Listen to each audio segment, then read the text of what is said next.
वत्सल भगवान की जय, संत समाज की जय, भागवत भगवान की जय। महाराज कल के प्रसंग में हम लोगों ने संत से मिलन एक संत का हुआ।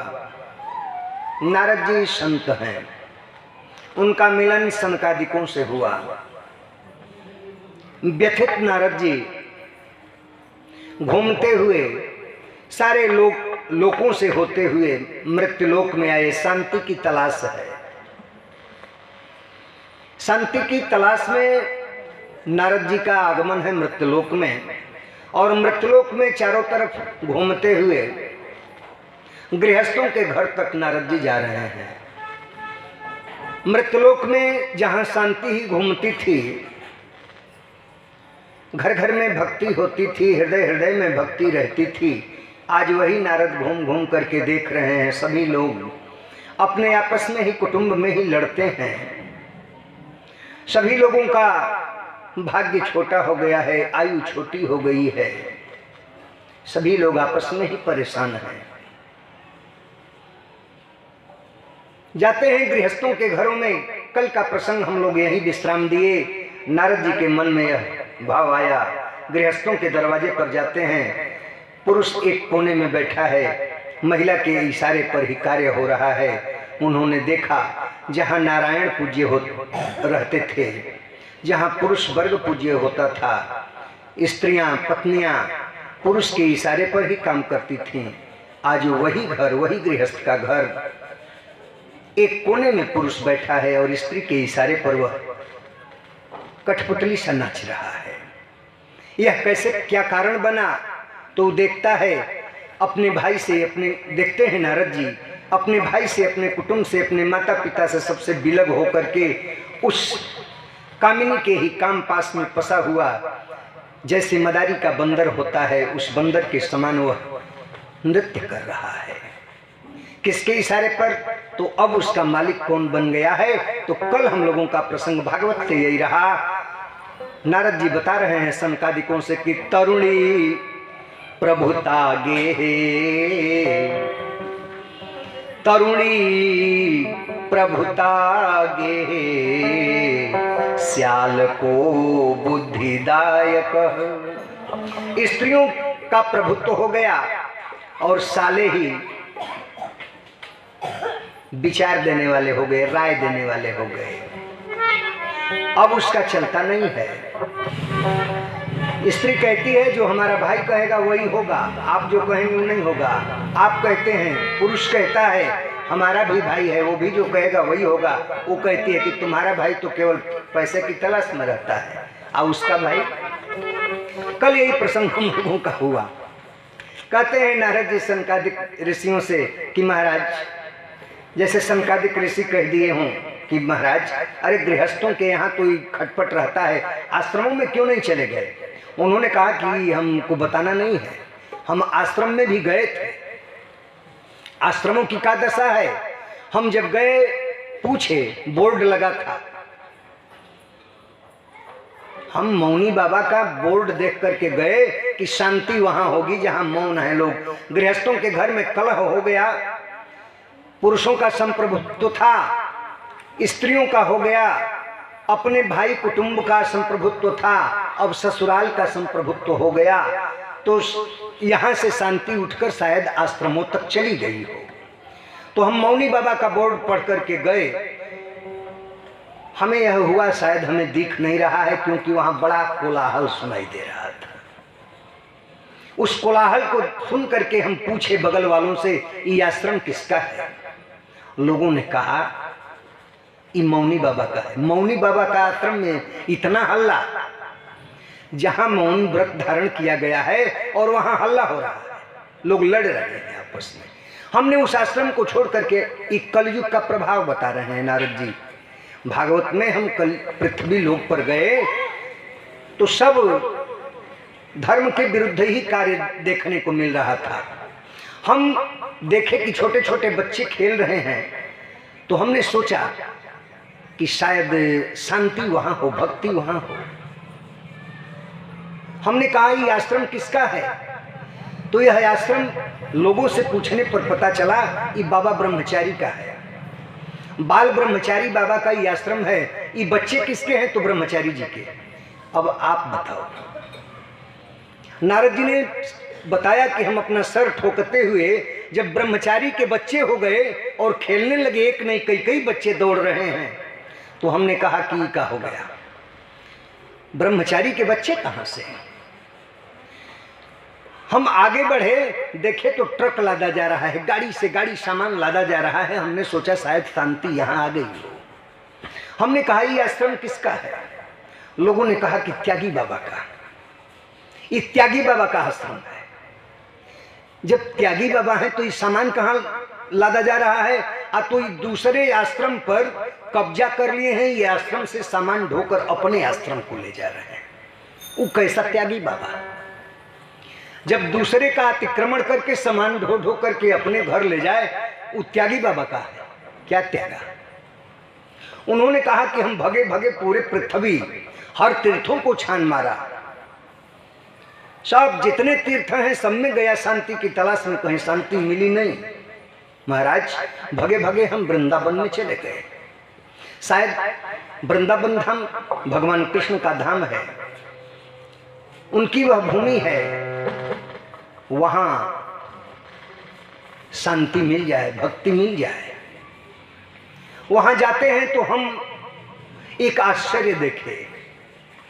एक स्त्री ज्योति बैठी है और उसको पंखा कई ज्योतियां झल रही हैं, कई ज्योतियां उसकी सेवा में हैं।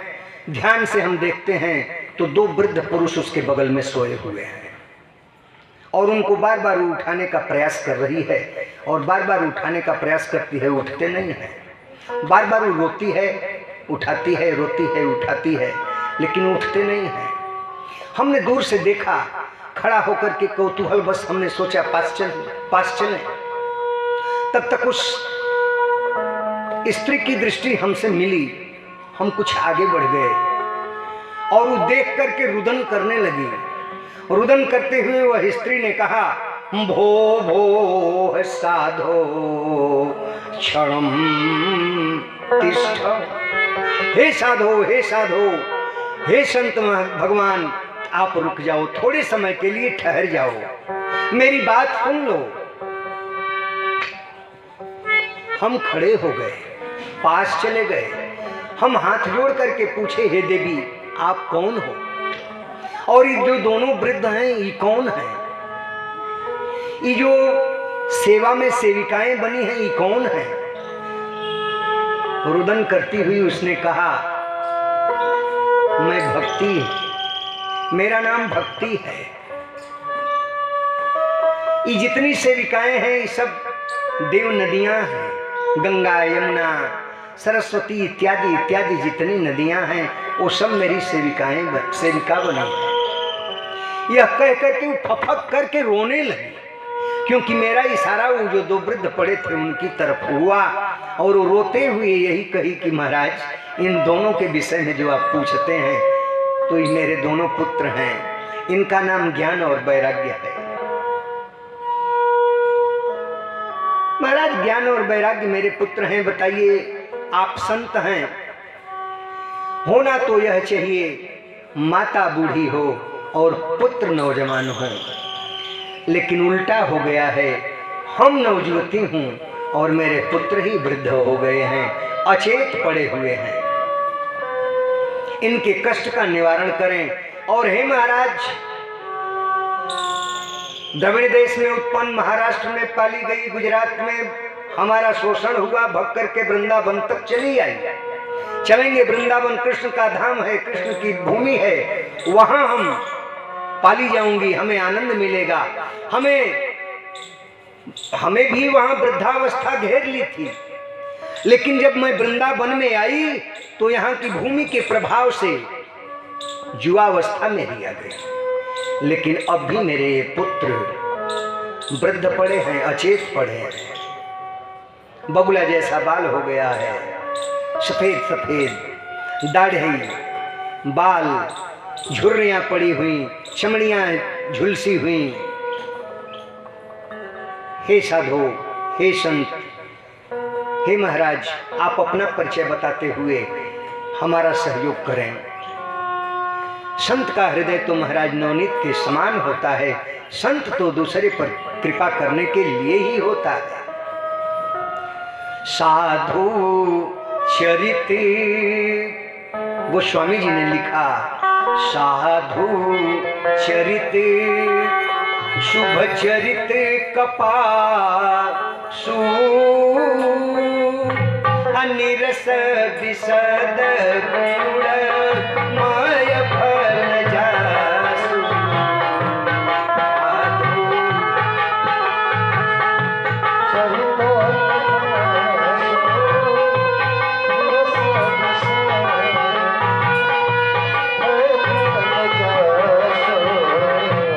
साधु का चरित्र कैसा, तो कपास के समान।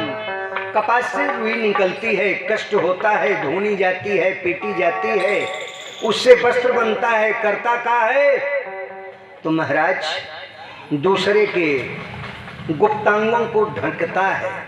ये जितने वस्त्र हम पहने हैं ये कहीं न कहीं सूत से बना है। यह किया का है तो हम लोगों के अंगों को ढका है। गुप्तांग के ढकने का मतलब, छिद्र को ढकने का मतलब हमारे दोष को। संत भी कपास के समान ही है, वह दोष को ढकता है और गुण को उजागर करता है। महाराज कितना ही सुंदर अंग पाए हों, रूप लावण्य से संपन्न हो। कहा जाता है पुरुषों से स्त्रियों की संरचना ब्रह्मा की सृष्टि में सुंदर बनाई गई, मनमोहक बनाई गई, लेकिन गोस्वामी जी ने ही कहा कि कितना ही सुंदर हो, सारे अंग उसके आभूषण से सजा दिए गए हों, लेकिन बिना वस्त्र का शोभा नहीं है। वो वस्त्र कैसे, तो सूते से बना है।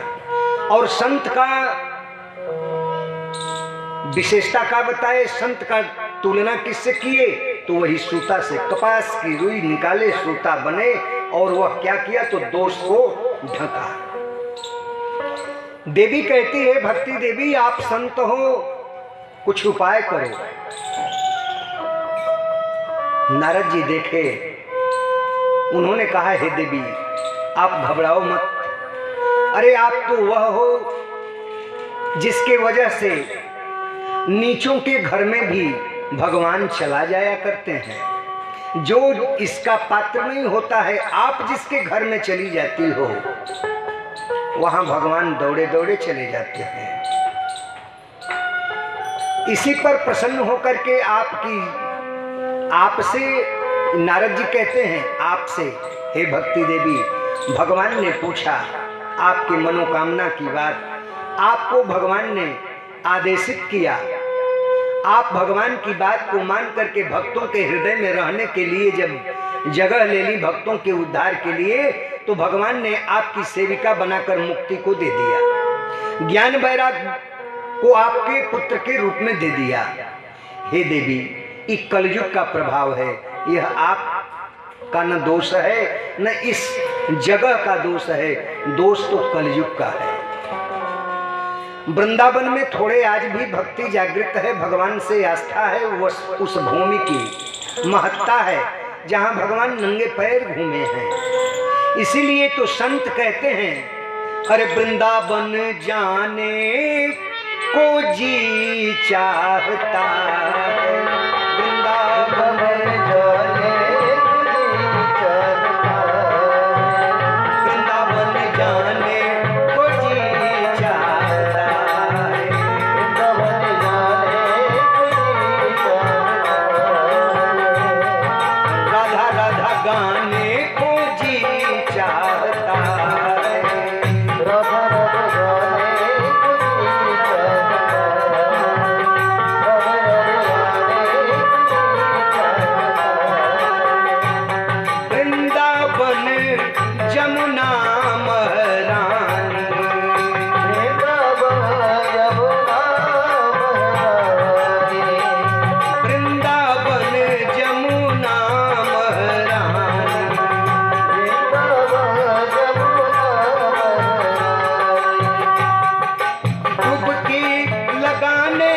को जी चाहता है, डुबकी लगाने को जी चाहता है, डुबकी लगाने को जी चाहता है, वृंदावन जाने को जी चाहता है।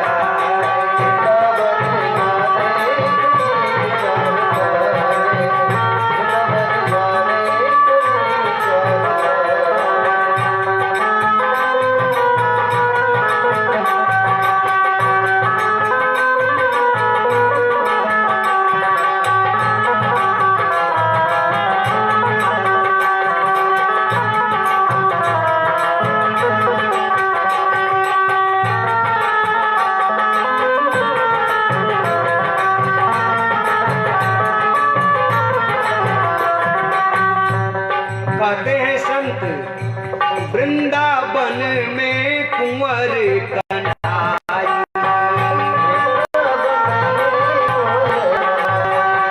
वृंदावन में कुंवर कन्हाई,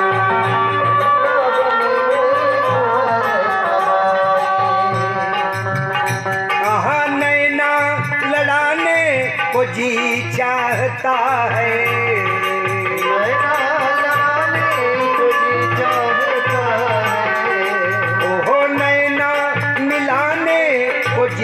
चाहता है, वृंदावन जाने को जी चाहता है,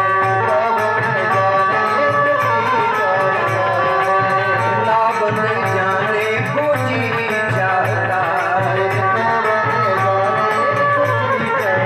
राधा राधा गाने को जी चाहता है,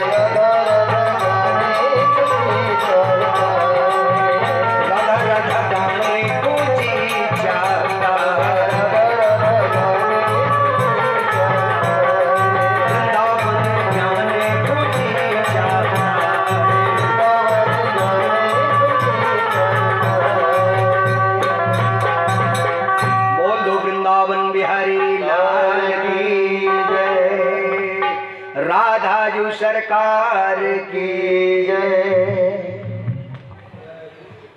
कहते हैं नारद जी, हे देवी, कलयुग का प्रभाव रहा, कलयुग के वजह से जब मुक्ति सताई जाने लगी तो हे देवी मुक्ति छोड़ करके धाम भगवान की चली गई, लेकिन तुम यहीं रह गई। लेकिन कलयुग के प्रभाव से तुम जीर्ण शीर्ण, तुम्हारे पुत्र जीर्ण शीर्ण, वृंदावन आने पर तुम तो पालित हुई, लेकिन यहाँ ज्ञान और वैराग्य को कोई पूछने वाला नहीं है, इसलिए ही वृद्ध हो गए हैं। देवी ने कहा, हे महाराज, किसी भी तरीके से हमारे पुत्रों के इस कष्ट को दूर कर दो। बार बार जाकर के ज्ञान उठो, वैराग्य उठो, ज्ञान उठो, वैराग्य उठो। नारद जी ऐसा बार बार कहते हैं, लेकिन फिर भी उठते नहीं हैं। नारद जी व्यासदेव कहते हैं, सुखदेव जी कहते हैं राजा परीक्षित से, सूत जी शौनकादि ऋषियों से कि उनके कान में वेद मंत्र का घोष किए, बार बार वेद का पाठ किए, गीता पाठ मोहर मोह, बार बार गीता पाठ किए। गीता का पाठ सुन करके कुछ अचेत सा स्थिति खत्म हुई, जम्हाई लेते हुए ज्ञान और वैराग्य उठने का प्रयास किए, लेकिन जैसे ही गीता पाठ बंद हुआ पुनः वो उसी अवस्था को चले गए। जब बार बार ऐसा हुआ, नारद जी परेशान हो गए। अब मन ही मन सोचने लगे क्या उपाय करें। अब भक्ति रुदन कर रही है, अगर महाराज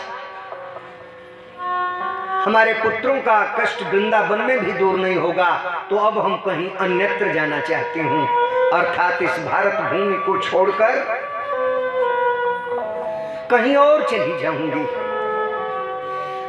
नारद जी के मन में यह हुआ कि भारत की भूमि इतनी महान भूमि है और इस भूमि को छोड़ करके भक्ति चली जाए। उन्होंने कहा, देवी शांत रहो, हम अथक प्रयास करेंगे तुम्हारे पुत्रों के कष्ट को दूर करने का। सनक सनंदन सनकादिक सनत कुमारों से कहते हैं नारद जी हम चल दिए और मन में विचार किए, अपने इष्ट से जैसे पूछना हो पूछे। आकाशवाणी उसी समय हुई हमारी परेशानी को देखकर, प्रयास करो प्रयास करो, संत यह उपाय बताएंगे। तो आप ही लोग मिल गए हो, पहले आपसे बड़ा संत कौन है महाराज, विचार किया जाए, देखा जाए। तो नारद जी के भी बड़े भैया हैं, संत हैं। इन्होंने कहा आप उपाय बताओ। उन्होंने कहा कि इतना परेशान हो गए हो, अरे तुम सबके कष्ट को हरने वाले, आज तुम इतना कष्ट में पड़े हो, घबराओ मत।